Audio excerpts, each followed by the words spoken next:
Another quick steal from home court. Quick runner is up and down for AJ Asaldo. And that's their game. Really forcing turnovers dun sa mahirapan sila makascore. Oh, nice push shot off the hesitation mula kang King Asaldo. And here comes a home court UAE. Fast break coming. One man to beat. The drive Nice. and the shot is up and in.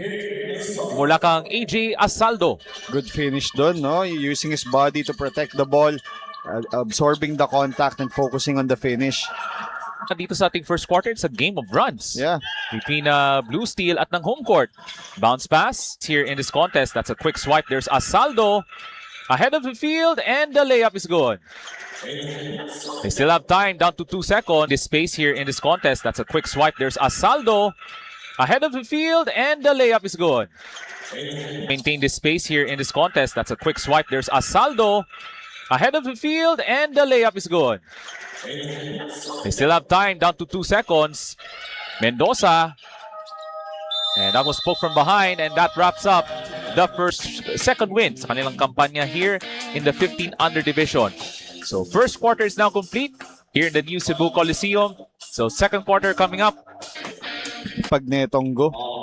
Lahat sila very skilled and talented, pero ang magiging factor for today's game, for tonight's game, etong last game natin, kung sino yung pinaka mag-work dun sa mga intangibles, defending really well, getting those extra rebounds.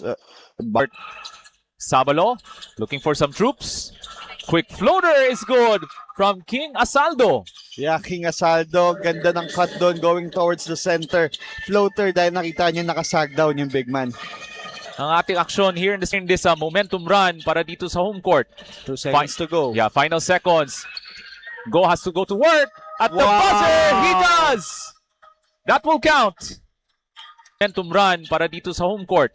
2 seconds to go. Yeah, final seconds. Go has to go to work. At the buzzer, he does! That will count.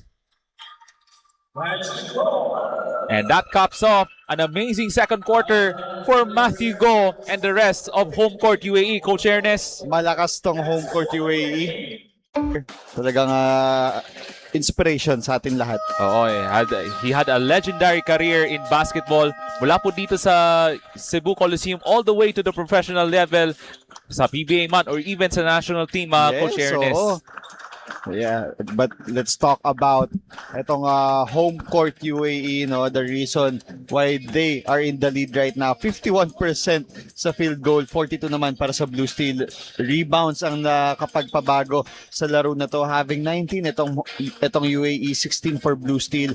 Turnovers din, 'di ba? 7 para dito sa Blue Steel, habang dito naman sa home court UAE, 2 lang. So check pa natin yung mga extra stats dito. Points in the paint para sa home court UAE having 34, 18 naman para sa Blue Steel. Fast break points as well because of those turnovers. They had 12. So take a look at the numbers. That's Asaldo leading the way with 6 points along with Matthew Go with 6 points as well. Javier leading the way para dito sa Blue Steel basketball with They love to drive towards two people na malaki yung tendency na maagaw. So kailangan na nila mag-adjust dyan. And home court basketball going aggressive now down the lane kasi nakita na nila yung mga gaps sa depensa ng Blue Steel basketball. And as a coach, no, and syempre as a team, kung gusto nyong magtao-tao, just be available whenever na mabibit or maiiwan yung kasama nyo. And this time around, itong home court, they're playing a much faster game now Oo. since the second quarter. Oo, and ang game plan lang naman kasi dyan or adjustment if ever man na makita mo na kasing height nyo. Blue Steel basketball. And as a coach, no, and syempre as a team, kung gusto nyong magtao-tao, just be available whenever na mabibit or maiiwan yung kasama nyo. And this time around, itong home court, they're playing a much faster game now Oo. since the second quarter. Oo, and ang game plan lang naman kasi dyan or adjustment if ever man na makita mo na kasing height nyo lang yung kalaban, you can switch it all eh. So sana ine-explore nila yung mga ganong defensive scheme para lang may tulong pag nabibit sila dahil magagaling at talented talaga tong mga bata ng home court. Yung tema talaga ng ating last game ngayong gabi, Coach Share, has been the speed game. And at this point, home court basketball outpacing Blue Steel basketball. Totoo, I agree, no? Na dahil sa fast pace, dahil sa consistent na pag-double nitong mga puti sa blue, nagpapanik sila eh. Minamadali nila yung mga tira nila. They're taking shots na ayaw nila, na hindi beneficial sa possession nila, kaya sila nagmimintes. Good pass. And go on the cut on the side of home court throughout this contest, especially kanina in the second quarter. I agree. And alam na alam nila kung kanino dapat mapunta yung bola. Every baseline action, yung big-to-big screen na yon, diretso to seal. It's working wonders for them kasi nakaklag up nila yung paint eh, kaya nalilibre itong mga shooter like Asaldo. It seems like itong blue steel here in this final game dito po sa Cebu Coliseum. So we have another courtside report. So let's listen in to Andriata. Yes, Coach. Grabe yung hustle plays. Able to draw another foul. That's number 3, AJ Asaldo with 2 free throws coming up.